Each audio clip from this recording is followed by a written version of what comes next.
أعوذ بالله من الشيطان الرجيم. بسم الله الرحمن الرحیم. عزیزان ایمان، آج فروری 1962 کی 20 تاریخ ہے اور درس قرآن کریم کا آغاز سورہ الاعراف کی 4 آیت سے ہوگا 7/4. سابقہ درس میں اسی سورہ کی 3 آیت زیر نظر تھی اور میں نے عرض کیا تھا کہ وہ آیت دین کا نقطۂ ماسکہ اور اس کے نظام کی بنیاد ہے کی ضرورت ہے. یہ بیان تشنہ تکمیل رہ گیا تھا اور میں نے عرض کیا تھا کہ اسی سلسلے کو ہم آج کے درس میں بھی جاری کریں گے. تو بات 3 آیت سے ہی شروع ہوگی. 3 آیت ہے اتبعوا ما انزل الیکم من ربکم ولا تتبعوا من دونہ اولیاء. بڑی اہم آیت. کہا یہ گیا ہے کہ تم اتباع کرو، پیچھے پیچھے چلو، پیروی کرو صرف وہی خداوندی کا اتباع کرو اور کسی شخصیت کا اتباع مت کرو. خدا کے علاوہ جو تم نے اپنے ہاں بڑے بڑے برگزیدہ لوگ بنا رکھے ہیں ان کا اتباع بالکل نہ کرو. یہ ہے دین کا نقطۂ ماسکہ. اور میں نے عرض کیا تھا کہ جتنے فرقے آپ کو نظر آئیں گے آپ غور کریں گے تو آپ دیکھیں گے کہ آخر میں جا کے وہ کسی نہ کسی شخصیت پر منتہا ہو جاتا. شخصیت کے منتہا ہونے کے معنی یہ ہے کہ کسی انسان کے قول کو دین میں سند اور حجت قرار دے دیا جائے، اسے تنقید کی حد سے بالا سمجھ لیا جائے. دین میں سند اور حجت کے معنی ہوتا ہے آخری دلیل کہ جس کے بعد پھر یا تو آپ مانیں تو ایمان والے کہلائیں، انکار کریں تو کفر ہو. یہ حیثیت دین میں صرف خدا کی وحی کو حاصل ہے اور یہی وحی تنقید کی حد سے بالا تر ہے. ایمان کے معنی ہی ہے کسی چیز کو تنقید کی حد سے بالا تر سمجھ کر اس کی صداقت کو تسلیم کر لیں. جب تک آپ اسے تسلیم نہیں کر رہے اس وقت تک آپ اس سے بحث کر سکتے ہیں، تنقید کر سکتے ہیں غیر مسلم کی حیثیت سے، جس طرح سے جی چاہے چھانیے پھٹکیے جو جی میں آئے کیجیے.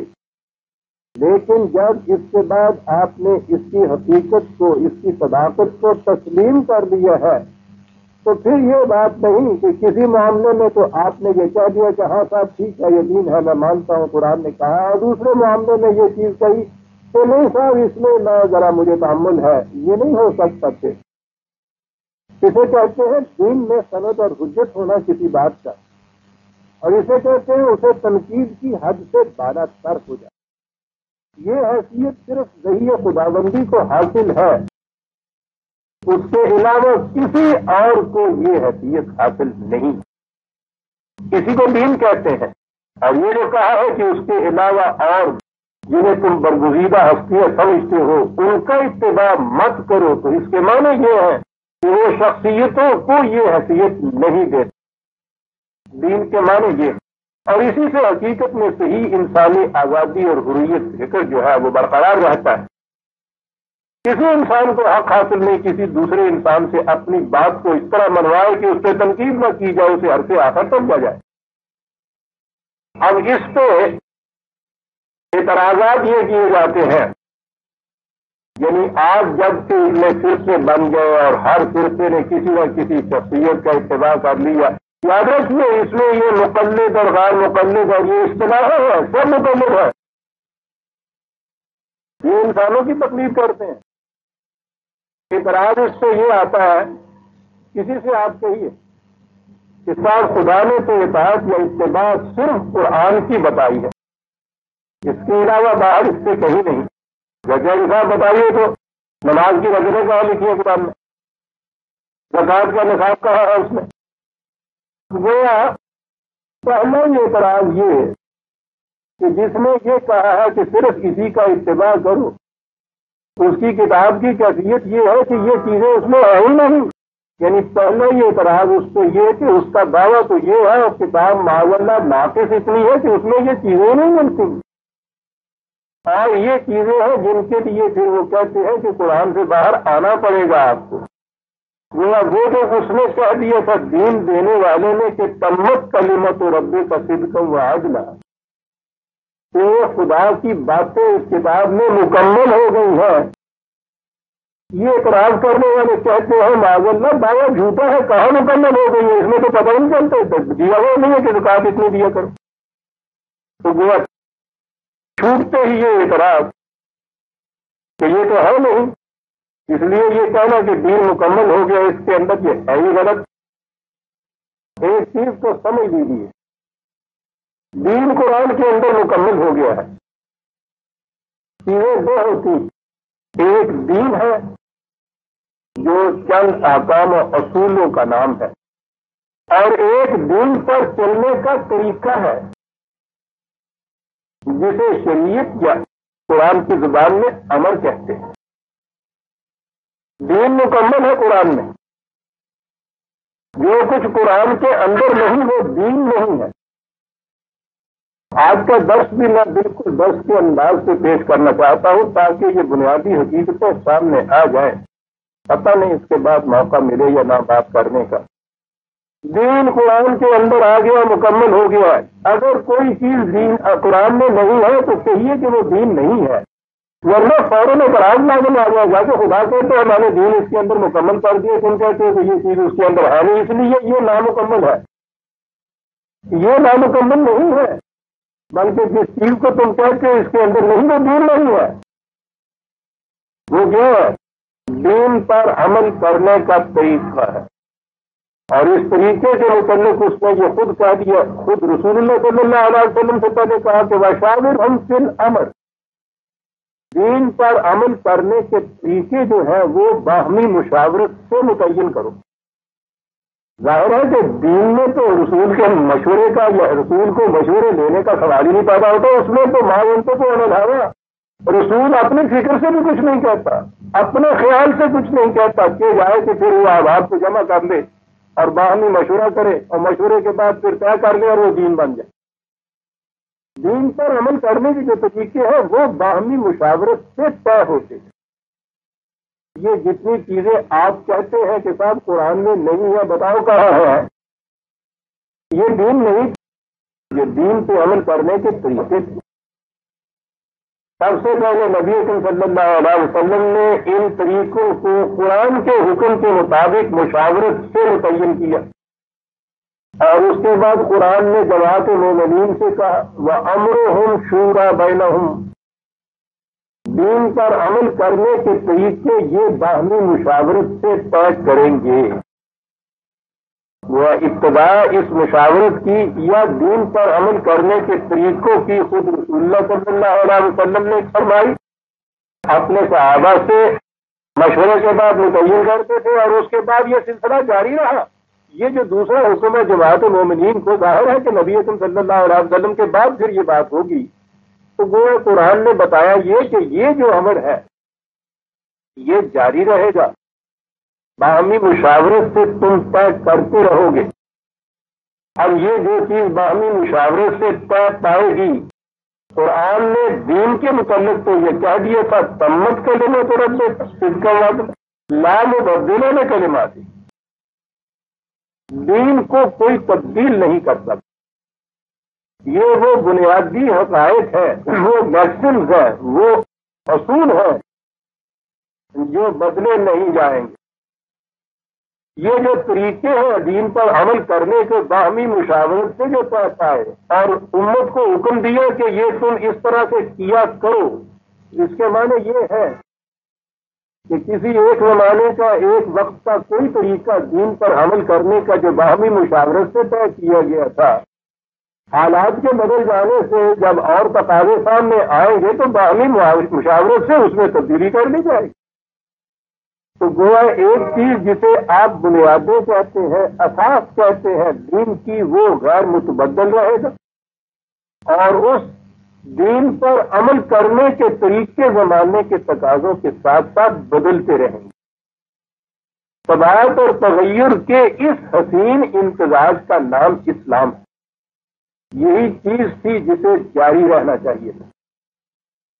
آج یہ جو سوال کیا جاتا ہے کہ بتائیے صاحب نماز کی رکعتیں اس میں نہیں لکھی ہوئی، اس میں زکوٰۃ کا نصاب نہیں لکھا ہوا، تو گویا یہ چاہتے یہ ہے کہ یہ چیزیں دین کی یا تو اس کے اندر آ جانی چاہیے تھیں، اور اگر اس میں نہیں آئی، یہ معاذ اللہ ناقص ہے، تو کہیں اور سے لے کے ان کو بھی دین بنا لیا جائے۔ قرآن کریم نے اس چیز کو اینٹیسپیٹ کر کے، اینٹیسپیٹ میں کوٹڈ کہوں گا انسانوں کے الفاظ میں، خدا کے نزدیک تو اینٹیسپیٹ کا سوال ہی نہیں ہے۔ قرآن کریم نے اس چیز کو سامنے رکھ کر کہ یہ بات بعد میں پیدا ہو جائے گی، جب دین کی لم اور حقیقت ان کی نگاہوں سے اوجھل ہوگی تو یہ سوالات ابھریں گے کہ یہ کہاں ہے، یہ بتاؤ۔ یعنی وہ اس دین کے طریقے کو بھی چاہیں گے کہ ابدیت برقرار ہو جائے، غیر متبدل ہو جائے۔ سورہ مائدہ آیت 105 5/101 بڑی اہم آیت۔ یا ایھا الذین آمنوا لا تسألوا عن اشیاء ان تبد لکم تسؤکم وان تسألوا عنها حین ينزل القرآن تبد لکم عفا اللہ عنہا واللہ غفور حلیم۔ اے جماعت مومنین، دین ہم نے دے دیا ہے اس قرآن کے اندر۔ جو کچھ اس کے اندر ہم نے نہیں دیا، یہ نہ سمجھو کہ ہم بھول گئے تھے، ہم سے کچھ فروگزاشت ہو گئی، تم یاد دہانی کرا رہے ہو۔ چلو صاحب یہ کچھ بات رہ گئی، اچھا یہ رہ گئی، اچھا لکھ لو، یہ بھی لکھ لو۔ یہ نہیں بات ہوئی تھی۔ جو اس میں نہیں ہم نے دیا، مقصود ہی یہی تھا کہ وہ غیر متبدل نہ رہے، اس لیے اس میں نہیں دیا گیا۔ کہا یہ ہے کہ جو بات اس میں نہ دی گئی ہو اسے خام خواہ کریٹ کے نہ پوچھا کرو۔ اگر تم نے جیسا یہ پوچھ رہے ہو، وہی نازل ہو رہی ہے، اگر تمہاری ان تقاضاؤں کے اتباع سے یا خواہشات کو پورا کرنے کی بنا پہ یہ چیزیں بھی ہم دے دیں اور وہ بن جائے قرآن کا حصہ، تو سوکم بعد میں مصیبت میں پھنس جاؤ گے کہ ایک چیز جسے غیر متبدل نہیں رہنا تھا، رہ سکتی نہیں تھی، زمانے کے تقاضوں کے ساتھ اسے بدلنا تھا، اسے تم نے خام خواہ مطالبات کر کے ان کو غیر متبدل قرآن کے اندر داخل کرا لیا۔ کل کو زمانے کے تقاضے بدل گئے، اس سے تم سے عمل نہیں ہوگا، مصیبت میں پھنس جاؤ گے۔ تو سوکم تم مصیبت میں پھنس جاؤ گے، ایسا نہ کرو۔ کہا قد سألہا قوم من قبلکم ثم اصبحوا بہا کافرین۔ کیا بات، تم سے پہلے بھی ایک قوم نے، بنی اسرائیل نے، یہودیوں نے یہی شروع کر دیا۔ جو باتیں غیر متبدل دین نہیں تھی، پوچھ کے ان کو دین بنوا دیا۔ نتیجہ اس کا یہ ہوا کہ بعد میں زمانے کے جب حالات بدلے، ان کے تقاضے بدلے، تو ان چیزوں کے اوپر عمل کرنا ناممکن ہو گیا، مشکل ہو گیا، دشوار ہو گیا۔ ان پہ عمل کرنا مشکل ہو گیا۔ آج کل ہے، انہوں نے کہا کہ صاحب یہ دین یہ چلنے کے قابل ہی نہیں ہے، یہ ایسا ہے ہی نہیں زمانے کا ساتھ دے سکے۔ انہوں نے پورے سے دین کے لبادے کو نکال کے پھینک دیا۔ اتنا حق نہیں تھا۔ پہلے تو بدلنے والی چیزوں کو خود مطالبات کے ذریعے سے غیر متبدل بنوا دیے، اور جب وہ ناقابل سمجھ ہے کتاب دوسرے مذاہب والے یہ تمہارے اندر آ کے گھسیں گے اور پھر تم سے یہ باتیں کہیں گے کہ اگر یہ تمہارا دین مکمل ہے تو بتاؤ اس کے اندر صاحب نماز کی رکعتیں کہاں لکھی، اس میں زکوٰۃ کا نصاب کہاں لکھا ہے؟ اس میں یہ جزیات کہاں ہے؟ یہ ساری چیزیں کہ وضو میں اتنے فرائض ہیں، اتنے واجبات ہیں، اتنے سنن ہیں، اتنی عبادتیں ہیں، یہ مکروہ ہے، یہ مکروہ تحریمی ہے، یہ تو ہے ہی نہیں اس کے اندر. یہ چیزیں آ کے کریں گے اور اس لیے کریں گے کہ جس طرح سے کہ یہ اس مصیبت میں پھنس کے دین کا لبادہ اتار کے الگ ہو جائے، تم بھی اس ایمان کے بعد کفر اختیار کر لو. سورہ بقرہ کی آیتیں عزیزان من 2/108 109 بڑی اہم آیتیں. آپ ملاتے چلے جائیے ان ربط کے اوپر.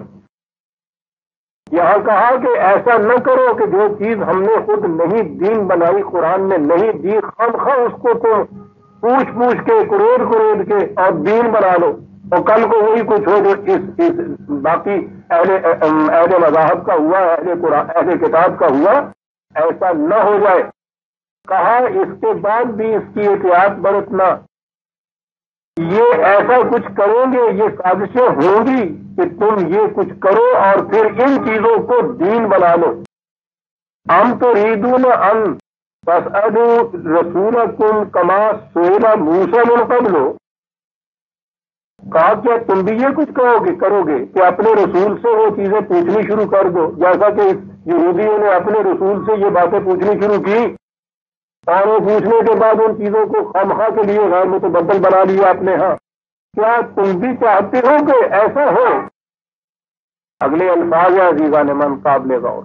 وَمَن يَتَبَدَّلِ الْكُفْرَ بِالْإِيمَانِ فَقَدْ ضَلَّ سَوَاءَ السَّبِيلِ. یاد رکھو، اس سے پھر غور سے سنیے عزیزان من وہ کیا کہہ گیا ہے. ایک تو کفر یہ ہے کہ غیر متبدل اصول دین کے جو ہے ان سے انکار کر دینا کفر ہے. اور یہاں کہا کہ جو چیزیں غیر متبدل نہیں ان کو اس طرح سے غیر متبدل بنا لینا یہ بھی ایمان کے بعد کفر ہے. اور یہ وہ چیز ہے فقط ضل سواء السبیل، دین کے سیرے راستے سے تمہیں بالکل بہکا کے دوسری طرف لے جائے گی. یہ کفر. آگے ہے وہ وارننگ. وَدَّ كَثِيرٌ مِّنْ أَهْلِ الْكِتَابِ لَوْ يُرَدُّونَكُم مِّن بَعْدِ إِيمَانِكُمْ كُفَّارًا حَسَدًا مِّنْ عِندِ أَنفُسِهِم مِّن بَعْدِ مَا تَبَيَّنَ لَهُمُ الْحَقُّ. یاد رکھو، ایک سازش ہوگی تمہارے خلاف. یہ اہل کتاب چاہیں گے یہ کہ جس طرح سے انہوں نے ایمان کے بعد کفر اختیار کر لیا، یعنی ناممکن العمل عارضی ہنگامی احکامات کو ابدیت دے کر غیر متبدل قرار دے کر اس کے بعد کیفیت یہ پیدا کر لی کہ ان کے اوپر عمل کرنا ممکن نہ رہا اور پورے کے پورے دین کا ہی لبادہ اتار کے پھینک دیا. یہ خود تو اس مقام پہ کھڑے ہیں، یہ چاہیں گے تم بھی آتے ہو جائیں، یہ کوشش کریں گے، یہ تمہارے اندر آ کے ملیں گے اور پھر یہ اس قسم کے سوالات کریں گے کہ صاحب اگر تم اس کتاب کو مکمل کہتے ہو تو بتاؤ تو صحیح یہ چیزیں کہاں ہیں اس کے اندر. یہ چاہیں گے کہ تم اس کے بعد، اس ایمان کے بعد کفر کی روش پہ چل جاؤ جس طرح سے کہ ان کی کیفیت ہو گئی کہ وہ یہ چاہیں گے حسداً من عند انفسہم، بردلائے حسد. تم تو صحیح دین کے اوپر چلتے جاؤ گے، اس کے نہایت خوشگوار اور طیب نتائج سے دارا افروز ہوتے چلے جاؤ گے. یہ ان سے معروف ہو چکے ہوئے ہیں، ذلت و مسکنت کی ان پہ مار ماری ہوئی ہے. اب یہ تو وسط طلب ان کے ہاں نہیں ہے کہ اپنے اس روش کو چھوڑ کے اس دین کو اختیار کر لیں. یہ چاہیں گے یہ کہ جیسے خود ہے ویسے تمہیں بھی بنا دیں. غور فرمایا آپ نے کہ کس چیز سے وارننگ کی گئی. پھر سن لیجیے، دین اس خدا کی کتاب کے اندر مکمل، جو کچھ اس کتاب کے اندر وہ غیر متبدل، جو اس کے اندر نہیں وہ دین نہیں. وہ امر ہے جو باہمی مشاورت سے تم نے طے کرنا ہے. جو باہمی مشاورت سے طے کرنا ہے وہ غیر متبدل نہیں. ایک وقت کے تقاضوں کے مطابق آج ایک چیز آپ نے طے کی، تقاضا وقت بدل گیا، پھر مشورہ کرو دوسری چیز اس سے بدل لیا. طریق جو ہے دین کے اوپر عمل کرنے کا یہ بدلتا جائے گا. جب بھی تم نے اس طریق کو دین قرار دے دیا یہ ایمان کے بعد کفر ہو جائے. کیوں کفر ہو جائے گا عزیزان من؟ بڑی سخت کڑی اصطلاح قرآن نے استعمال کی. وہ اس لیے ہو جائے گا کہ دین میں سند اور حجت اور غیر متبدل تو خدا کی کتاب تھی، اللہ کی وحی تھی. یہ چیزیں جو انسانوں نے باہمی مشورے سے یا اپنی فکر سے طے کی ہے، انہیں یہ حیثیت دے دینا جو خدا کی وحی کو حیثیت حاصل ہے، یہی تو کفر ہے. غور فرمایا آپ نے قرآن کریم نے کس طرح سے وارننگ دی تھی. اور پھر ہم نے کیا کیا؟ نبی اکرم صلی اللہ علیہ وسلم کے زمانے میں اور اس کے بعد بھی جب تک ان امر کی چیزوں کو دین نہیں بنایا گیا، مسلمانوں میں کوئی فرقہ پیدا نہیں ہوا. طریقہ اس کا کیا تھا؟ ایک اجتماعی نظام جسے اسلامی مملکت کہا جاتا ہے، اس اسلامی مملکت یا اس اسلامی نظام کا فریضہ یہ تھا کہ قرآن کے دیے ہوئے دین پر عمل کرنے کے طریقوں کو باہمی مشاورت سے متعین کرے، اور جو طریقہ اس طرح سے متعین ہو وہ حکومت کی طرف سے، نظام کی طرف سے نافذ کیا جائے، قانون کی حیثیت دے کر. حکومت کی وحدت برقرار رہی. کسی فرد کو اس کا حق حاصل نہیں تھا کہ یہ طریقے جو ہیں دین پر عمل کرنے کے وہ اپنے طور پہ وضع کر کے اور ان کو پھر رائج کرے. کسی کو اس کا حق حاصل نہیں تھا. یہ صرف اسلامی نظام نے مملکت کر دی تھی، اور پھر جب یہ مملکت کسی فیصلے کے پہنچ کے نافذ کرتی تھی تو کسی کو اس کا اختیار نہیں تھا کہ اس کے علاوہ کسی اور طریقے پر عمل کرے، اس لیے کہ وہ تو اس مملکت کا قانون بن جاتی تھی. قانون کی خلاف ورزی تو سرکشی کرا پاتی تھی، جرم قرار پاتی تھی، اور اس کے علاوہ کسی اور چیز کو قانون قرار دے کے نافذ کر دینا یہ تو بغاوت تھی. اسلامی نظام اس کو کسی طرح برداشت نہیں کر سکتا. کسی کو تو شرک کہا. یہ وجہ تھی کہ جب تک یہ کیفیت رہی امت میں کوئی فرقہ پیدا نہیں ہوا. بنی امیہ کے دور تک یہ کیفیت رہی. تاریخ میں ہمارے سامنے اس میں یہ چیز جو ہمارے سامنے آتی ہے، کوئی فرقہ نہیں تھا اس وقت تک. نظر آتا ہے کہ اس وقت تک یہی نظام قائم تھا، کوئی فرقہ نہیں تھا.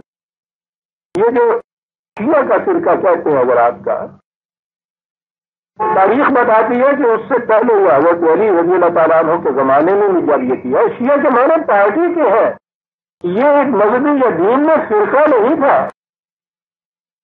ایک پارٹی تھی. ایک ایشو تھا سامنے آیا، اس ایشو کے متعلق دو پارٹیاں بن گئی تھی.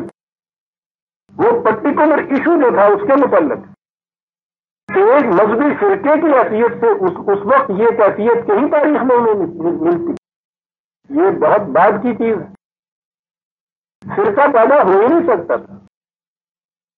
اب اس کے بعد یہ اصل جو تھی دین کے نظام کی، ایک اسلامی مملکت کے ذریعے سے دین کے طریقوں پر جس طریقوں سے دین پر عمل کیا جاتا ہے ان کو مملکت کے قانون کی حیثیت سے لحاظ ان کا کچھ عرصے کے بعد یہ چیز نہ رہی. کیسے نہ رہی؟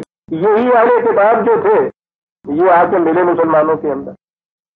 سب سے پہلا بڑا حادثہ اہل ایران کا شبہ شب پورے کے پوری ایک قوم کا مسلمان ہو جانا.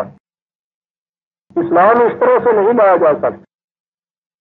آپ کو یاد ہے نا کہ قرآن کریم نے خود یہ کہہ دیا ہے اعراب سے، عرب کے بدوؤں سے، ان قبائل سے، کہ جو شبہ شب راتوں رات کسی ایک چیز سے متاثر ہو کے پورے کے پورے کھیت اسلام لے آئے تھے، ان سے کہا تھا کہ یہ نہ کہو کہ ہم مومن ہو گئے ہیں، یہ نہ کہو آمنا ہم ایمان لے آئے ہیں، کہو اسلمنا ہم نے سرنڈر کیا ہے کسی معاملے میں.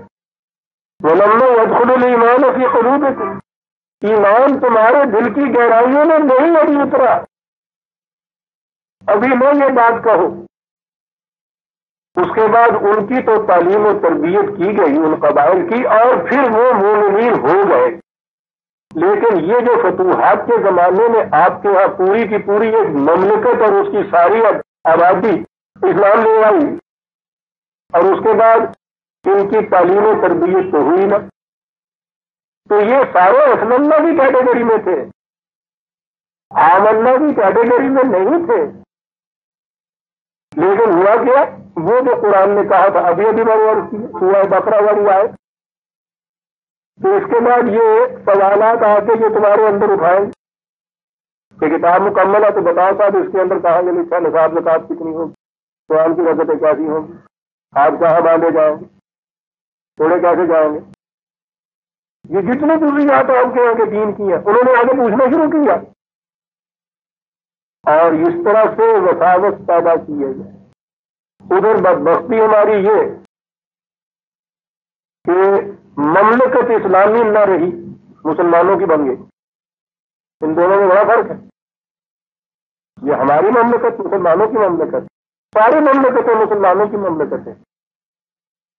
مسلمانوں کی مملکت کے معنی یہ ہو گئے کہ انہوں نے سیاست کو سلاطین میں خود لے لی اور مذہب علماء کے سپرد کر دی.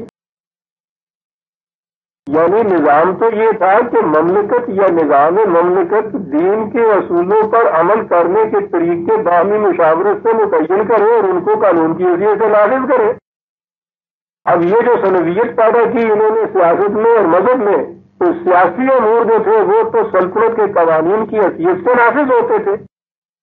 یہ مذہب کے متعلق یہ جو جزئیات تھیں جن کا تعلق تمدنی زندگی، اجتماعی زندگی یا سیاسی زندگی سے نہیں تھا، ان لوگوں کو انفرادی طور پر یہ اختیار دے دیا کہ یہ جزئیات تم وضع کرتے جاؤ.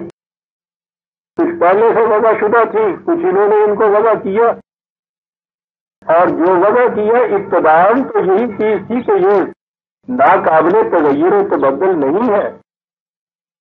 ان کے بھی ذہن میں یہ نہیں تھا جنہوں نے ان کو متعین یا وضع کیا تھا کہ یہ ان کو ابدی حیثیت اختیار حاصل ہو جائے گی. لیکن اس کے بعد ان کی متعین کردہ یہ جو جزئیات تھیں یہ دین بن گئے، دین پر عمل کرنے کے طریقے دین بن گئے، اور ہزار برس سے آپ کے ہاں یہی طریقہ چلا آ رہا ہے. حتیٰ کہ اب دین کے اصول اور قوانین وہ نگاہوں سے اوجھل ہی ہو چکے ہیں، اور یہی دین پر عمل کرنے کے جو طریقے تھے انہوں نے دین کی حیثیت اختیار کر دی ہے. دین تو امت واحدہ بنانے کو آیا، یہاں ہر فرقے کا الگ الگ دین ہے. یہ جو اب آپ دیکھتے ہیں نا کہ شاید ترفدول ہو گئی اتنی سی بات کے اوپر کہ جماعت میں کھڑے ہوئے آمین اونچی کہہ دی کسی نے، تو ہو سکتا ہے کہ یہاں آپ کی سمجھ میں یہ بات نہ آئے کہ آپ قرآن اتنے اچھے سے سن رہے ہیں. ان کے نزدیک یہ دین ہے. ایک دین یہ ہے کہ اونچے آمین کہی جائے، دوسرا دین یہ ہے کہ آمین خفی کہی جائے. یہ دو دین ہیں. اب آپ سوچ لیجئے کتنے دین ہو گئے آپ کے.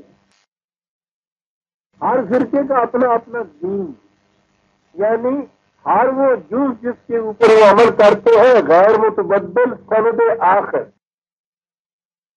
انہیں اگر اسی طریق سے چھوڑ دیا جائے تو کوئی صورت ایسی ہے کہ یہ پھر کسی ایک مرکز سے جمع ہو جائے اور کسی ایک طریقہ اختیار کر لے، ہو ہی نہیں سکتا. کوئی بھی اپنے دین بدلنے کو تیار ہی نہیں ہوتی. یہ جو کہتے ہیں نا ذرا سا بھی کسی نے ان سے اختلاف کیا تو یہ مرتد ہو گیا ہے، اس کے معنی یہ ہے کہ یہ اس چیز کو دین سمجھتے ہیں. اور پھر سورہ بقرہ کی اس آیت کے سامنے لے آئیے کہ جس طرح غیر متبدل دین کے اصولوں کو اگر آپ قابل تغیر و تبدل سمجھ لیں گے تو کفر ہو جائے گا، اسی طرح سے جو شے قابل تغیر و تبدل ہے اس کو غیر متبدل جب آپ بنا لیں گے تو یہ بھی کفر ہو جائے گا.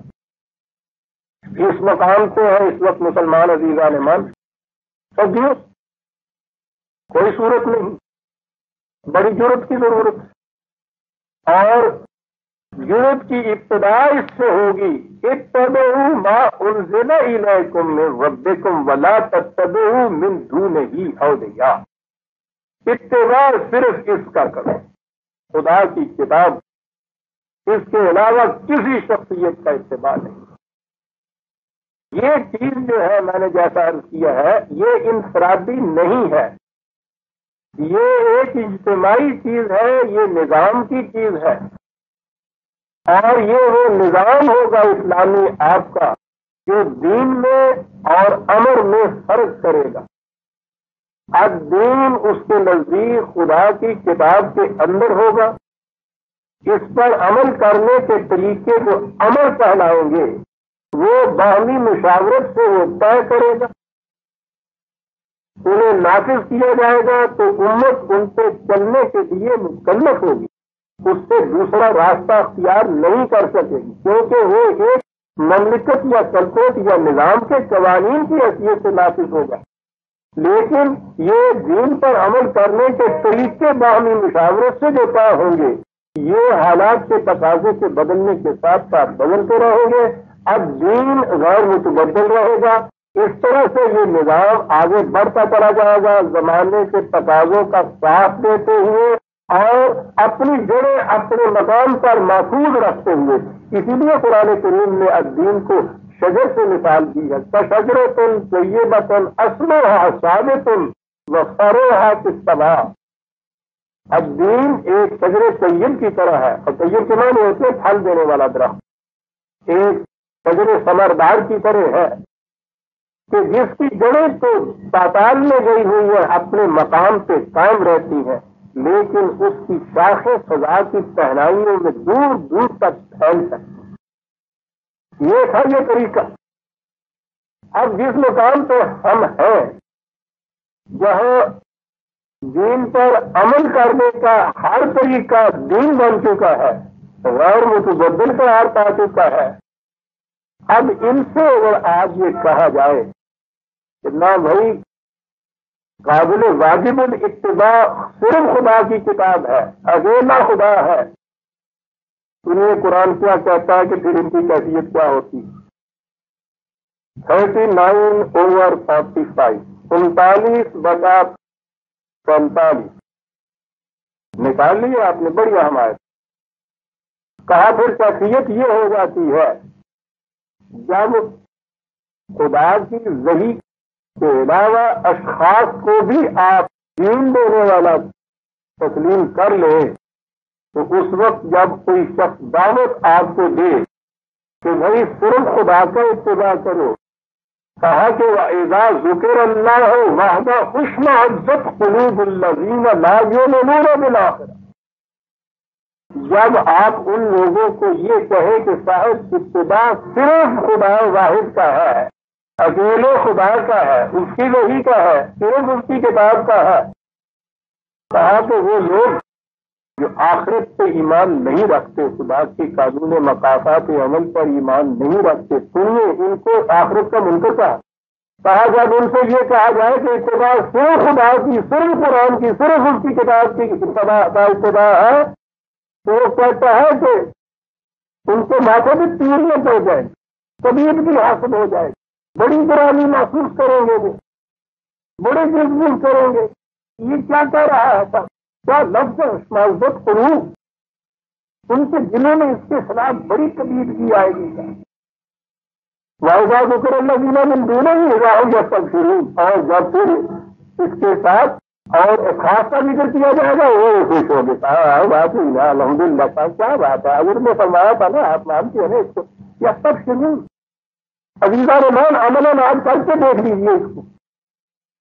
ان میں سے کسی سے بھی یہ کہہ دیجیے کہ صاحب وہ دین تو خدا کی کتاب کے اندر ہے، اس میں یہ لکھا ہوا، آپ کیا کرتے ہیں تو آپ دیکھیے کہ صاحب جبر کے نقشے بنتے ہیں آپ ماتھے کے اوپر، کتنی پیڑیاں بن پڑتی ہیں ان کے اوپر، کتنی کبیرگی، اور یہاں تک ہی نہیں ہے لانے مارنے پہ تیار ہو جاتے ہیں. یہ جتنے نمبردار ہیں اس وقت، اب اسے دین نہیں مذہب کہا جاتا ہے. بڑا اچھا کیا انہوں نے خود ہی ایک نام اور تجویز کر لیا.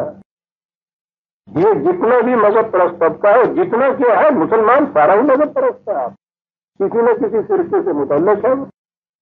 اس کی کیفیت یہ ہے کہ اس کے نزدیک یہ کہنا کہ یہ قرآن مکمل ہے دین کے اعتبار سے اتنا بڑا کفر ہے کہ اس کہنے والے کے خلاف یعنی ان کی آپس میں تو کیفیت یہ ہے کہ ایک فرقہ دوسرے فرقے کو کافر قرار دیتا ہے، لیکن جو یہ کہتا ہے کہ قرآن دین ہے اور دین اس میں مکمل ہو گیا ہے، اتباع صرف اسی کا ہے، اس کے خلاف ہر فرقہ کفر کا فتویٰ لگاتا ہے۔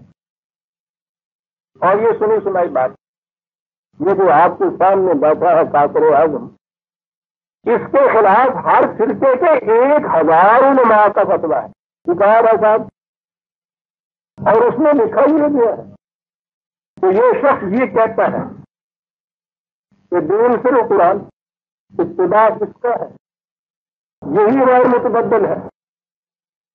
تو سن لیجیے آپ، اذا ذکر اللہ وعدہ اشمئزت قلوب الذین لا یؤمنون بالآخرۃ واذا ذکر الذین من دونہ اذا هم یستبشرون۔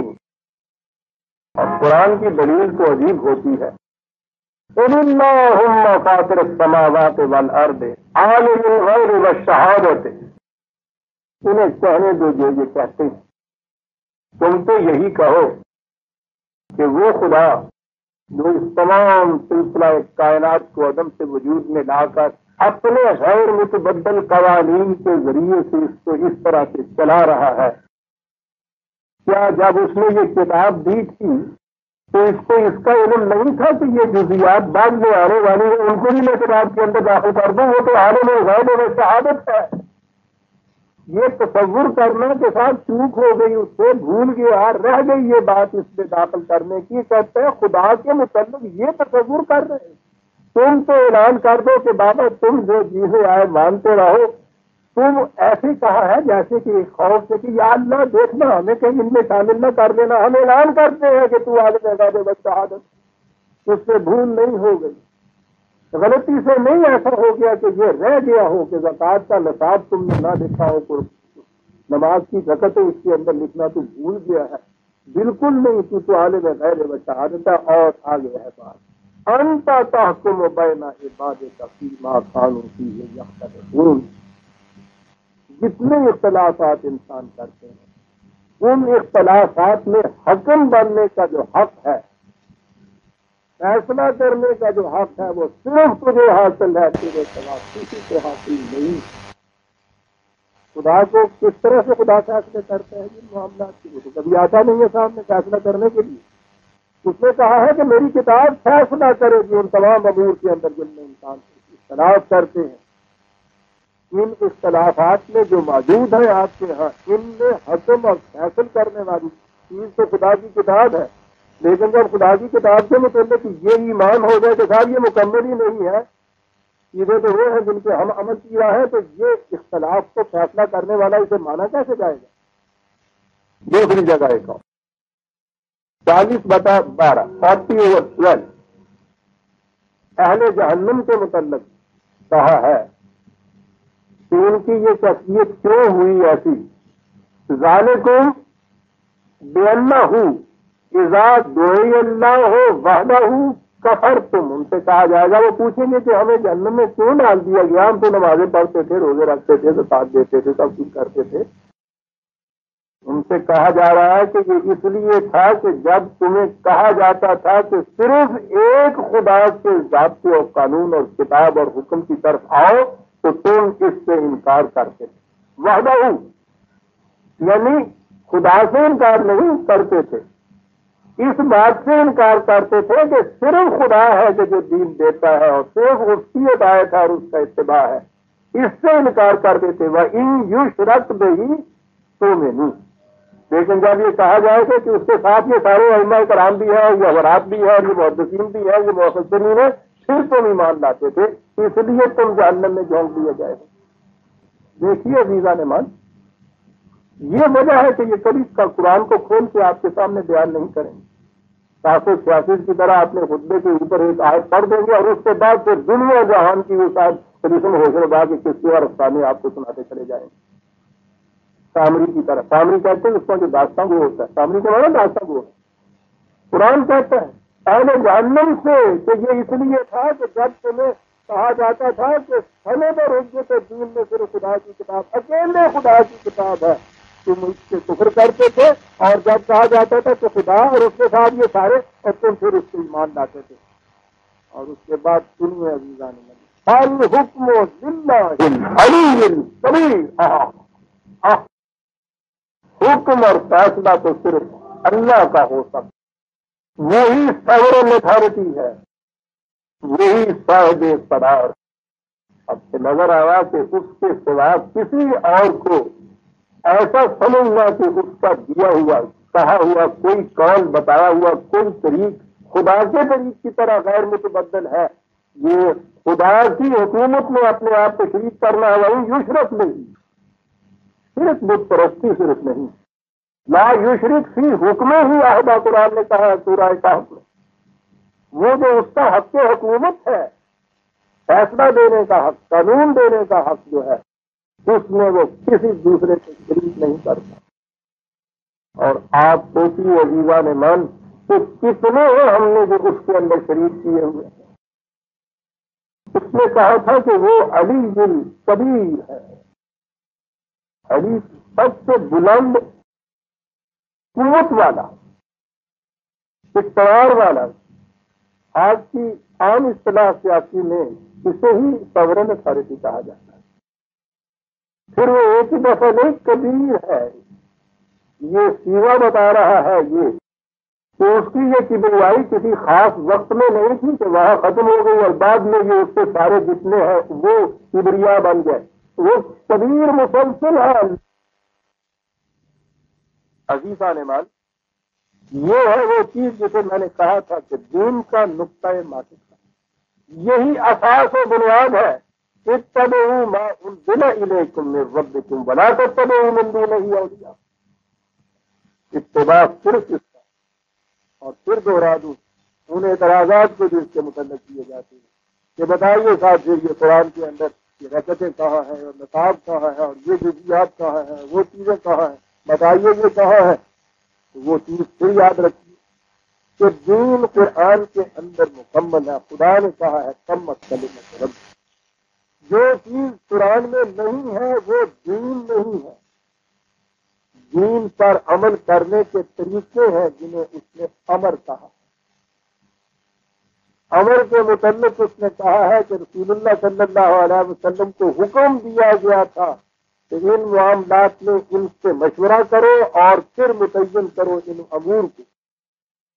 اور پھر جماعت مومنین سے کہا گیا تھا کہ تمہارا کام یہ ہے کہ امر کو، امور دین جو ہے ان کو تم باہمی مشاورت سے متعین کرو، طے کرو۔ ایک تمہارے ہاں کی اتھارٹی ہونی چاہیے جسے نظام کہا جاتا ہے یا سربراہ، وہ اس طرح متعین کر کے دین پر عمل کرنے کے طریقوں کو نافذ کرے ایک اسلامی مملکت کے قوانین کی حیثیت سے، جن کا اتباع ہر ایک کے لیے لازمی قرار پائے۔ یوں امت کی وحدت قائم رہے گی اور یوں خدا واحد کا اتباع ہوتا رہے گا۔ جب یہ نقشہ بگڑ جائے، اس نے وہی کہہ دیا تھا، پھر دوہرا دوں کہ جو چیز اس کے اندر نہیں آئی اس کے متعلق کروڑ کے مت پوچھو، ہم سے بھول نہیں ہو گئی، رہ نہیں گئی کوئی بات۔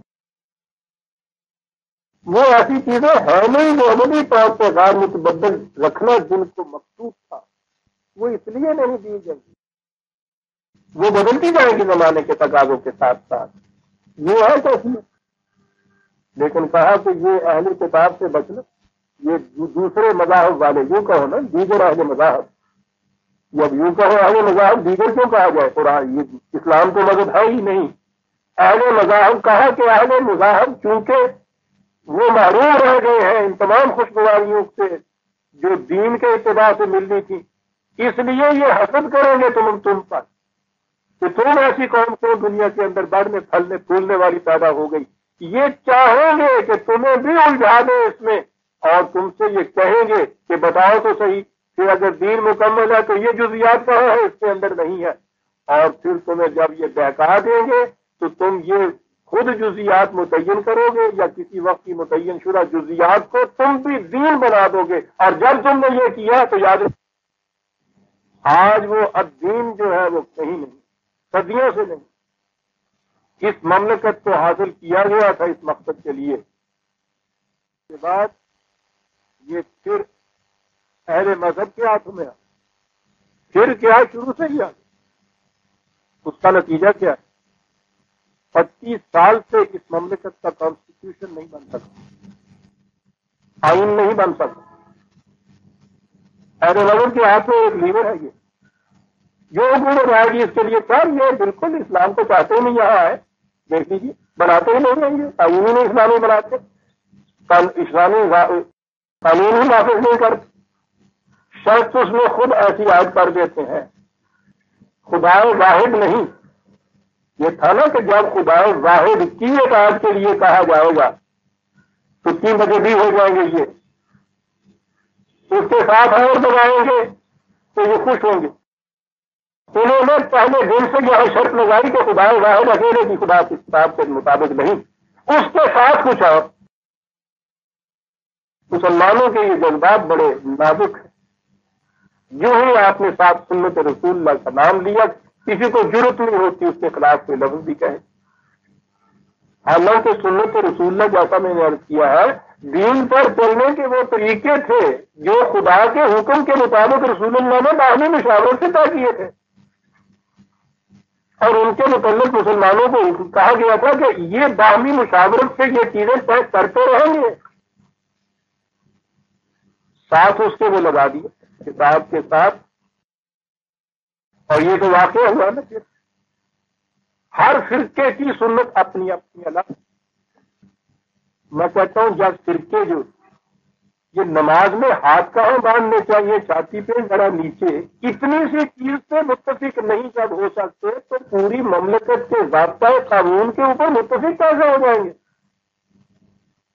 24 سال کی تفکر کے بعد وہ برابر کفر کے تیر سہتا چلا گیا، میں اپنی چھاتی کی کہتا چلا گیا کہ یہ چیز نہیں بن سکے گی، ناممکن الامر۔ قرآن نے کہا ہے کہ خدا واحد کے مطابق بن سکے گی۔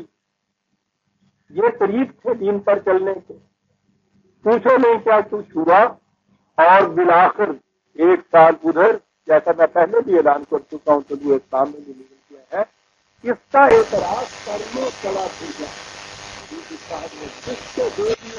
کہ کتاب اور سنت دونوں کو ملانے کے بعد کوئی ضابطۂ قانون ایسا نہیں بن سکتا جس سے سارے فرقے متفق ہو جائیں۔ ہم نے کہا شکر ہے اب تو خدا واحد سے آئیں گے۔ عزیزان نے من آدمی ورتے حیرت میں گم ہو جاتا ہے، سمجھ میں نہیں آتا اس کے بعد ہے کیا۔ یہ سارا کچھ لکھ کے دیا ہوا ہے اور اس کے بعد اس نئی حکومت کے ساتھ پھر مطالبہ کیا جا رہا ہے کہ کتاب و سنت کے مطابق بناؤ۔ ہے کوئی بات سمجھ میں آنے، دوسرے کچھ کہے تو اور بات، تم خود یہ کہتے ہو خود پھر مطالبہ یہی کرتے، اس لیے کہ وہ شورش برپا کرنے کے لیے کتنا باپ بن نہیں سکتا، اور ابھی اس سے اس کا ردہ رکھا جا رہا۔ یہ جتنے آپ دیکھ رہے ہیں یہاں شورشیں، فساد انگیزیاں، یہ ہنگامہ آرائیاں، انگریزیاں وغیرہ، ابھی تو کچھ سیاسی نزاعات پہ ہو رہی ہیں نا۔ اس کو ذرا مذہبی نظام بننے دیجیے جیسا یہ بنانا چاہتے ہیں اسے، پھر دیکھیے یہاں کیا ہوتا ہے۔ یہ ایک آمن بالجہر اور بالخفی کے اوپر یہاں وہ لکھن لکھا ہوتے دیکھا گیا ہے یا نہیں؟ ان کو مسجدوں پہ تالے پڑے ہوئے، پولیس نے آن کے مسجدوں کو سنبھالا ہوا، مقدمے بازیاں اتنے اسی کے اوپر، اور اگر پورا ذاتہ ہے قوانین آپ نے ایسا بنا دیا۔ اب بھی اس سے انہوں نے چیلنج کیے ہوئے ہیں ان فرقوں نے کہ تم بنا کر دیکھو صحیح کسی ایک فرقے کی کتاب و سنت کے مطابق، اور پھر دیکھو ہم یہاں کیا کرتے ہیں۔ اور جب یہ صورت ہو جائے کہ ان چیزوں کو دین بنایا جائے تو پھر کیا ہوتا ہے؟ آ جائیے اب اگلی آیت، کیا بات قرآن کہا اب دین کے اوپر چلنے سے تو لا خوف علیہم ولا هم یحزنون، خوف اور حزن نہیں رہتے، فساد نہیں رہتے، تباہیاں نہیں آتی، بربادیاں نہیں ہوتی، قومیں تو فضاؤں میں جھولے جھولتی ہوئی آگے بڑھتی چلی جاتی ہے۔ لیکن جب یہ کیفیت پیدا کر لی جائے تو اس کے نتیجے میں پھر قوموں کی کیا حالت ہوتی ہے؟ وَكَمْ مِنْ قَرْيَةٍ أَهْلَكْنَاهَا، پھر قومیں تباہ ہو جاتی ہیں، برباد ہو جاتی ہیں۔ ان حالات میں تباہ و برباد ہوتی ہیں عزیزان مان، تو اس کے قرآن کیسا کیا بڑے سکون و اطمینان سے کوئی 14-15 دسمبر تک، میں بھولتا نہیں تو 16 کو یہ ہوا تھا نا خیال رکھنے کی بات، کہ ایک رات پہلے تک بھی یہ کیفیت، بڑا سکون و اطمینان ہمیں، کامیابیاں حاصل ہو رہی ہیں اور بڑھ رہی ہے، یہ لیا وہ مارا، یہ سارا کچھ، اور اس کے رات کو یہ کچھ اطمینان دلا کے ہم کو سلایا گیا، اور صبح کو یہ خبر آئی۔ سنیے قرآن کہتا ہے کہ قومیں برباد کس طرح اور کیسے ہوا کرتی ہیں، جانا باسنا بجاتن او ہم قائلون، سو رہے تھے جاگے تو تباہی ہے، اور پھر سو رہے کی بات یہ نہیں کہی کہ رات تھی اور سو رہے تھے، دنیا جاگ رہی تھی، دن تھا اور سو رہی تھی قوم، آنکھ کھلی تو تباہ ہو چکی ہوئی۔ ظالمان ان دو لفظوں کے غور بیاتن اور ہم قائلون، راتوں کو تو سوتے ہی، یہ دن کو سو رہی۔ کہا جب پھر یہ تباہی سر پہ آ جاتی ہے، سامنے کھڑی آ جاتی ہے، فما كان دعواهم إذ جاءهم بأسنا إلا أن قالوا إنا كنا ظالمين، جب یہ تباہی اور بربادی آ جاتی ہے پھر چیخنے لگتے ہیں، ہم سے یہ غلطی ہوئی، ہم سے وہ خرابی ہوئی، ہم نے یہ کچھ کیا، ہم کہا اس وقت یہ کہتی ہے کچھ فائدہ نہیں دے سکتا۔ اسی چیز کو قرآن کریم میں دوسرے مقام پہ عزیزہ نے نظر اس کو اس قدر گریفک ہے وہ انداز قرآن کا، 21/11-12 21/11 محاکاتی انداز ہے، ہم فلم کھینچ دیتا ہے۔ یہی ہے الفاظ، وَكَمْ قَسَمْنَا مِنْ قَرْيَةٍ كَانَتْ ظَالِمَةً وَأَنشَأْنَا بَعْدَهَا قَوْمًا آخَرِينَ۔ دیکھو ذرا، تو کہتا تھا تاریخ کے نوشتوں سے پوچھو، ہم تاریخ کے ماضی کے نوشتوں سے کیوں پوچھیں؟ سامنے لکھا ہوا جو ہے اس کو کیوں نہ آپ بیتی ہم کیوں نہ آپ کہے، اب جگ بیتی کہنے کے دن کہاں ہے؟ کہا قوموں کی ہلاکت تم جانتے ہو کہ ہلاکت کس طرح سے ہوتی، ظلم اور استبداد، اور اس کے بعد کیفیت یہ کہ قوم کی ہلاکت اس طرح سے کہ پوری کی پوری مملکت ہاتھ سے نکل گئی، دوسری قوم میں آ کے اس کو سمجھ قومن آخر۔ یہ نہیں ہوا کہ تمہاری اندر حکومت بدل گئی، اس پارٹی کی بدلی دوسری پارٹی کی آ گئی، نہ بادہ قومن آخر، ایک دوسری قوم نے آ کے اس کو جھپٹ لیا۔ اب سنیے وہ نقش، فلما احسوا باسنا، احسوا کیا الفاظ، قرآن نے کہا ہے کہ افراد ہو یا اقوام، ان کے جرائم کے نتائج تو ساتھ کے ساتھ مرتب ہونے شروع ہو جاتے ہیں، تباہیوں کی طرف جرائم سریع العقاب ہے خدا، ساتھ کے ساتھ ہوتے چلے جاتے ہیں، لیکن یہ غیر محسوس طریقے پہ ابھی مرتب ہوتے ہیں۔ میں نے کہیں یہ لکھا ہے، یہ آدمی غالباً کہیں لغات میں، قوموں کی تباہی کی کیفیت تب دکھ کی سی ہوتی ہے، ابتدائی مراحل میں اس کا علاج آسان ہوتا ہے لیکن تشخیص مشکل ہوتی ہے، اور آخری درجے میں تشخیص بڑی آسان ہوتی ہے، علاج مشکل ہو جاتا ہے۔ یہ جو ابتدائی دور ہوتا ہے نا تب دکھ کا، قوموں کی تباہی کا، قرآن کہتا ہے غیر محسوس طور پر یہ تباہی آ رہی ہوتی، دیدہ واری سے دیکھ سکتے، دیکھی جا سکتی ہے، ایسی بات نہیں ہے کہ اس کا مشاہدہ نہ کیا جا سکے۔ ڈاکٹر کی نگاہ، اس کا مائکروسکوپ، وہ تو یوں بتا دیتا ہے، لیکن وہ غیر محسوس طور پر آتی ہے، اور اس کے بعد پھر جب ایکیومولیٹو ایفیکٹ اس کا ہوتا ہے، جب مجموعی طور پہ وہ اس درجے میں پہنچ جاتی ہے کہ اس کی محسوس علامتیں سامنے آتی ہیں، فلما احسوا باسنا، احسوا، جب محسوس شکل میں ہمارا عذاب سامنے آ جاتا ہے ان کے تو پھر اذا ہم منہا یرکضون تو بھاگنا شروع کرتے ہیں وہ لیا ٹکٹ، وہ گئے یورپ، یہاں سے بھاگے، وہاں سے بھاگنا شروع کرتے ہیں اس عذاب سے۔ سنیے، کہتا ہے کہ وہ بھاگ رہے ہوتے ہیں اور ہمارا قانون مکافات عمل پیچھے سے آواز دے رہا ہوتا ہے، لا ترکضو، اب نہیں تم بھاگ سکتے، کہیں کھڑے آ جاؤ، نہیں بھاگ سکتے، تم نہیں بھاگ سکتے، کھڑے ہو جاؤ۔ کیا وہی کھڑا کرتا ہے اس کو؟ یہ نہ، وارجعوا الی ما اترفتم فیہ، لوٹو تم اپنے ان خزانوں کی طرف، ان سرماؤں کی طرف جو تم نے اس طرح سے اپنے لیے اکٹھے کر کے اور اس قوم کے لیے تم نے تباہیاں خرید لی۔ آؤ ان کی طرف، آؤ ان آسائشوں کی طرف، آؤ ان سرمایوں کی طرف، ورجعوا، واپس لوٹو، چلو واپس، لاؤ کہاں رکھے ہیں تم، ورجعوا، واپس لوٹو ان چیزوں کی طرف، ومساکنہم، اور ان اپنے محلات کی طرف، بڑے بڑے قلعے بنا رکھے تھے تم نے، بڑے بڑے محلات، چلو واپس۔ کاہے کے لیے چلو واپس؟ وہاں کیا ہوگا؟ میں نے کہا نا کہ بات تو وہی ہے جو مقافات عمل کی ہے، لیکن قرآن محاکاتی انداز سے بیان کرتا ہے۔ چلو وہاں، کاہے کے لیے؟ لعلکم تسألون، کہ وہاں جا کے پوچھا جائے کہ یہ کیسے حاصل کیا تھا تم، جن کے خون کی رنگینیاں تمہارے ان محلات کی آرائشوں کا باعث ہے، پوچھا جائے گا۔ چلو، قالوا یا ویلنا انا کنا ظالمین، وہاں پھر یہ زبان حال سے یہ چیز پکارے گی کہ واقعی ہم ظالم تھے، ہم مستبد تھے، یہ جور و ستم اور استبداد کا نتیجہ تھا جو کچھ ہم نے کیا۔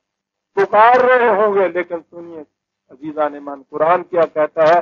جب تباہی محسوس شکل میں پھر سامنے آتی ہے، اعتراض جرائم اس وقت پھر کچھ نہیں کر سکتے ان کی تلافی۔ فما زالت تلک دعواہم، وہ یہ پکارتے چلے جائیں گے، لیکن ان کی یہ پکار کچھ فائدہ نہ دے گی۔ حتی جعلناہم حصیدا خامدین، تاہاں کہ وہ قوم یوں ہو جائے گی جیسے کوئی کھیت کو چر گیا ہو، جیسے کوئی شعلہ بجھ گیا، جیسے لہلہاتی کھیتیوں کو کوئی ڈھور ڈنگر چر جائے، جیسے شعلہ خاکستر بن۔ آ جائیے یہیں، فما کان دعواہم اذ جاءہم باسنا الا ان قالوا انا کنا ظالمین، وہ کہتے جائیں گے اس وقت کہ ہاں ہم نے ظلم کیا، ہم نے زیادتی کی۔ انداز ہے بات کرنے کا، فَلَنَسْأَلَنَّ الَّذِينَ أُرْسِلَ إِلَيْهِمْ وَلَنَسْأَلَنَّ الْمُرْسَلِينَ، وہاں تھے نا کہ چلو وہاں تاکہ تم سے پوچھا جائے۔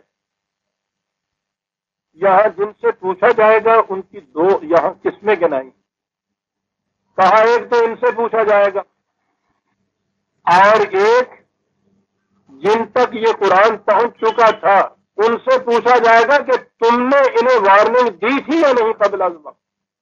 اف، کتنی بڑی ذمہ داری یاد ہو رہی ہے عزیزان مان۔ یہ جو جاننے والے بعد میں تھے ایسے وقت میں کہہ دیتے ہیں کہ صاحب یہ ہے سارے، ہم نہیں اس کا ذمہ دار کچھ نہیں۔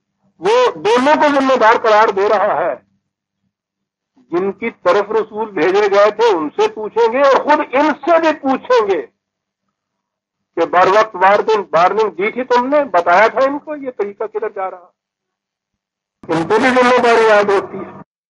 تو جوڑے استبداد کو دیکھتے رہنا خاموشی سے، اور اس کے بعد اپنے آپ کو یہ جھوٹا اطمینان دلا لینا کہ ہم نے تو یہ کچھ نہیں کیا نا صاحب، تو کہتا اتنی بات کافی نہیں۔ اگر تم اس وقت خاموش نہ رہتے، تم ان کو یہ وارننگ دیتے رہتے، تو ہو سکتا تھا کہ یہ تباہی اس طرح سے نہ آتی۔ قرآن کہتا ہے کہ ہم دونوں سے پوچھیں۔ اور پھر اگلی بات، کیا بات ہے قرآن کی، یوں کہہ دینے سے ذہنوں میں یوں آتا ہے جیسے کہ کیا اللہ میاں کو اس کا علم نہیں خود ہوتا، تو وہ کہتا ہے ہم پوچھیں گے۔ کہا یہ ہے کہ یہ بات سمجھانے کے لیے ہم تم سے کہہ رہے ہیں فَلَا نَقُصَّنَّ عَلَيْهِمْ بِعِلْمٍ وَمَا كُنَّا غَائِبِينَ۔ تو یہ بات نہیں ہے کہ ہم کہیں چلے گئے تھے، ہمیں پتہ نہیں تھا یہاں کیا ہوا، ہم تو وہاں کھڑے تھے، ہم نے اپنی آنکھوں سے دیکھا تھا، لیکن ہم ذرا خاموش تھے، ان سے پوچھ رہے تھے کہ کیوں بھائی یہ کیا کیا تم نے؟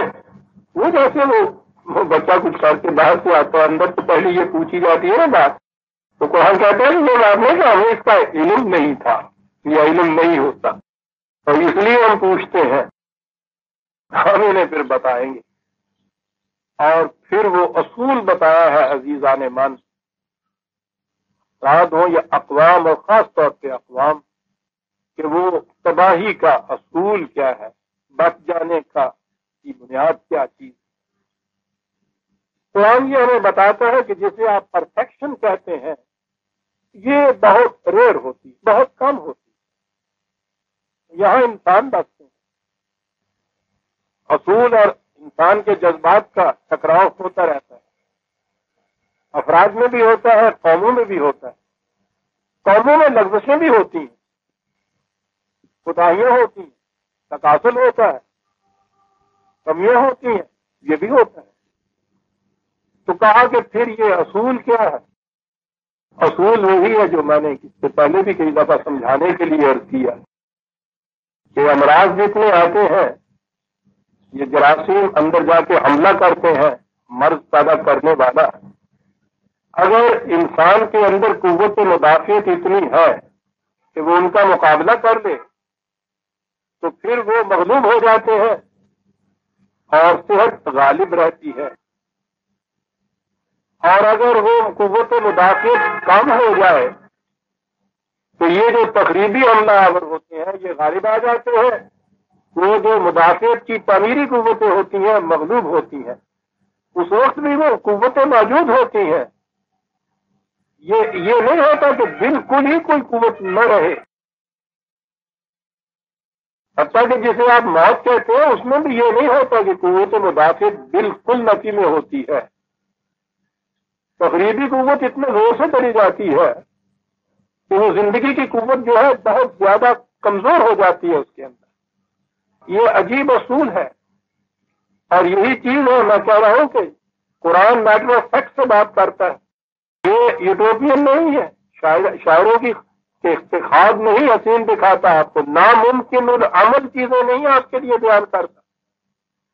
وہ کہتا ہے کہ قوموں کے زندہ رہنے کا اور ان کے تباہ ہونے کا اصول یہ ہے وَالْوَزْنُ يَوْمَئِذٍ الْحَقُّ، یہاں تو میزان ہے ایک کھڑی، اور میزان ہے وہ دھرم کانٹا، حق پر مبنی، جس کا تول بالکل سچا ہے۔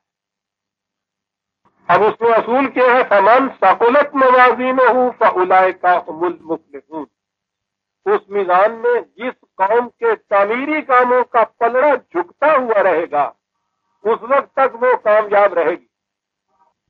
کوتاہیاں اس وقت بھی ہوں گی، لغزشیں اس وقت بھی ہوں گی، لیکن ایک چیز قرآن نے دوسری جگہ کہا ہے، ایک ہوتے ہیں کبائر الاسم، بنیادی جرائم، غداریاں، سازشیں، بغاوتیں، ایک ہوتے ہیں الا اللمم، ایسی چیزیں جو قابل ملامت تو ہوتی ہیں لیکن تباہ کن نہیں ہوتی، یوں ہی کبھی نزلہ ہو گیا، کبھی تھوڑا سا زکام ہو گیا، کبھی تو الٹی نکل آئی، اور ایک تحقیق ہوتا ہے یا کینسر ہوتا ہے۔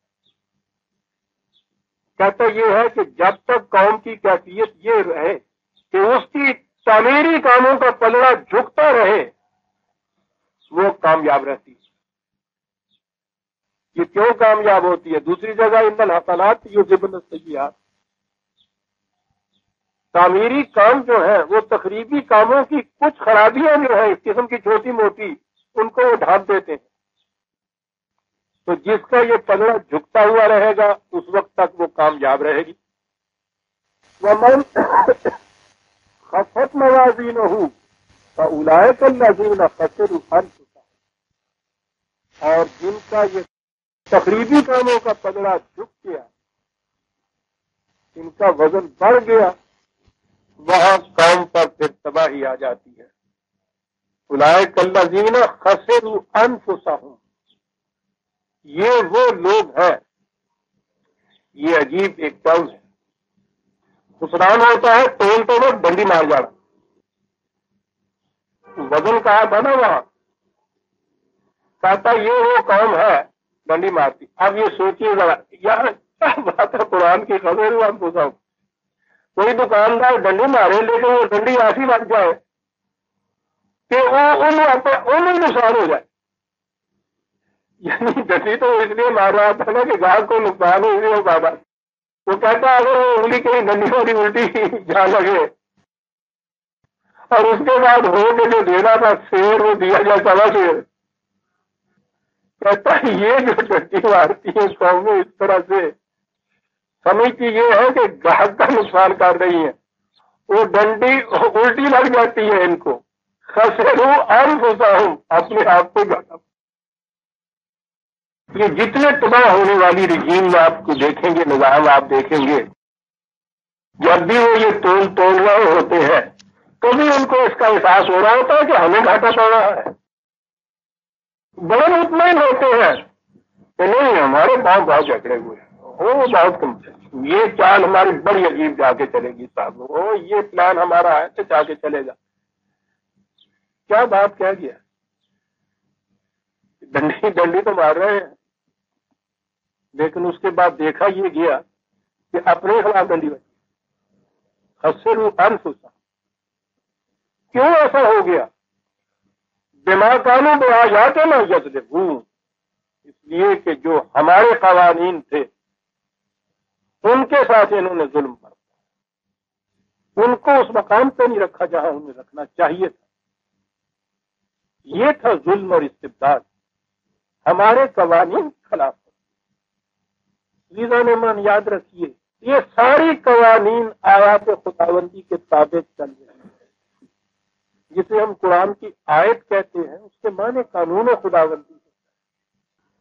یہ کہا کہ یہ جتنا بھی نقصان ہوتا ہے یا دوسری طرف وہ فلاح کہا تھا، ایسے ہی نہیں ہو جاتی. یہاں بڑے متعین قوانین ہیں اور یہی قوانین ہیں جنہیں اب دین کہا جاتا ہے. یہ بنیادی قوانین ہیں جن کے تابع قوموں کے عروج و زوال متعین ہوتے ہیں، ان کی موت اور حیات کے فیصلے ہوتے ہیں. بآیاتنا یظلمون، ہمارے قوانین کے ساتھ تم نے ظلم کیا. نظر تو یوں آتا ہے کہ وہ قوم ایک اپنی حصے کے ساتھ ظلم برت رہی ہوتی ہے، دراصل وہ قرآن خدا کے بتائے ہوئے قوانین کی خلاف ورزی کر رہی ہوتی ہے. اگر اس کے مطابق یہ کچھ کیا جائے تو پھر ظلم کسی پر ہوتا ہی نہیں. اور اس کے لیے آگے اب بات چلائی اس نے. پہلی آج تلاوت ہو جائے گی اور اس کے بعد پھر بات دلچسپ سامنے آئے گی. بات اس ربط میں جو قرآن پیدا کرتا ہے، وَلَقَدْ مَكَّنَّاكُمْ فِي الْأَرْضِ، کہا آؤ تمہیں بتائیں قومیں کس طرح سے تباہ ہوتے ہیں. کہا کسی ایک قوم کو جسے کوئی تمکن ہی حاصل نہیں، اپنی کوئی مملکت ہی نہیں بنی، ننگی نہائے گی کیا اور نچوڑے گی کیا، اس نے کیا کچھ کر لینا. وہاں جب ہندوستان میں ہم تھے دوسروں کے معقول، تمکن فی الارض ہمیں خود حاصل ہی نہیں ہوا تھا، تو اس میں ہم نے کون سے ظلم کر دینا. ایک ہی بنیادی ظلم تھا اپنی ذات کے خلاف کہ اس غیروں کی غلامی کو الٹنے کے لیے ہم نہیں کچھ کرتے تھے. ورنہ یہ جہاں سے حقیقت میں یہ ظلم اور ناہمواریاں شروع ہوتی ہیں وہ اس وقت ہوتی ہیں جب تمکن فی الارض کسی قوم کو حاصل ہوتا ہے، اپنی مملکت جب ملتی ہے اسے. وَلَقَدْ مَكَّنَّاكُمْ فِي الْأَرْضِ، کیسا آغاز ہوا ہماری داستان کا عزیزان من. 1947 سے شروع. تمکن فی الارض ہم نے تمہیں دیا اور اس میں کہا گیا تھا لِنَنظُرَ کیف تَعْمَلُونَ، تاکہ ہم دیکھیں کہ تم کیا کرتے ہو. کچھ کرنے کی پاسبلٹیز پہلے دینی چاہیے نا. قید میں پڑے ہوئے قیدی سے یہ کہنا کہ ہم دیکھیں گے کہ تم صحیح راستے پہ چلتے ہو یا غلط راستے پہ، وہ کہے گا سرکار یہاں راستے پہ چلنے کا سوال ہی پیدا نہیں ہوتا. پہلے اسے آزاد کیا جائے گا پھر سوال پیدا ہوگا نا کہ کس راستے پہ جاتے ہو تم. مکناکم فی الارض، ہم نے تمہیں تمکن دیا یہ دیکھنے کے لیے کہ تم کیا کرتے ہو. وَلَقَدْ مَكَّنَّاكُمْ فِي الْأَرْضِ،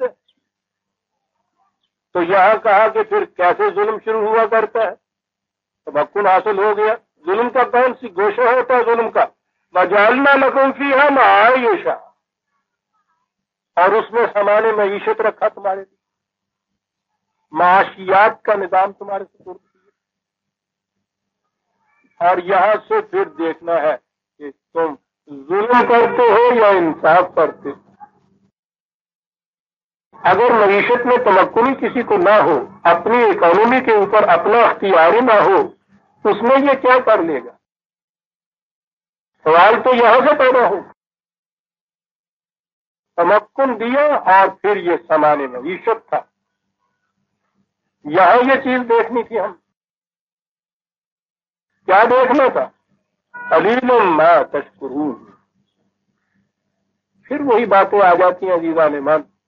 شکر ترجمہ بھی یہ ہوگا، جو واضح کہے گا وہ بھی یہ کہے گا، تاکہ ہم تم میں سے بہت تھوڑے سے نظر آئیں گے کہ جو شکر کریں گے. اور شکر یہ ہے کہ روٹی کھا کے کہا تو یاد کرے شکر الحمدللہ. شکر والا وہ اتنا بڑا سوال سامنے آ رہا ہے. قوموں کی تباہی کا موت اور حیات کا مسئلہ ہے. تمکن پھر عرض دیا جا رہا ہے، اس میں پھر معیشت کا سوال آ رہا ہے. وہاں کہا جا رہا ہے کہ پھر ہم دیکھنا یہ ہے کہ تم شکر کرتے ہو یا نہیں. تو کیا یہ شکر یہی ہے جو ہم کر رہے ہیں؟ قرآن کریم میں آپ عزیزوں نے من دیکھیے، قوموں کی تباہی اور فلاح کے سلسلے میں یہ لفظ آتا ہے. صبارن و شکور یہ لفظ آتے ہیں. شکر ہے. شکر کے معنی ہوتے ہیں کہ جس مقصد کے لیے کوئی چیز دی جاتی ہے اسے اس مقصد میں صرف کرنا تاکہ وہ بھرپور نتائج پیدا کرے. عربی زبان میں اسے شکر کہتے ہیں. بکری کا بھرپور چارہ کھانا تاکہ وہ ایسا دودھ دے کہ اس کے تھنوں میں سے قطرے ٹپک رہے ہو، اسے وہ شکر کہتے ہیں. اس بکری کو شاکر کہا جاتا ہے.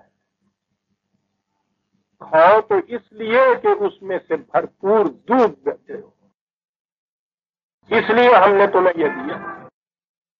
یہ تھا مقصد تمکن فی الارض کا. ایک فکرہ حضرت عمر رضی اللہ تعالیٰ عنہ ہوگا. عزیزان من، دین کا نظام سیکھنا ہو تو حضرت عمر کے زمانے دور کی تاریخ سے شخص پوچھا گیا کہ خلافت کے معنی کیا ہے.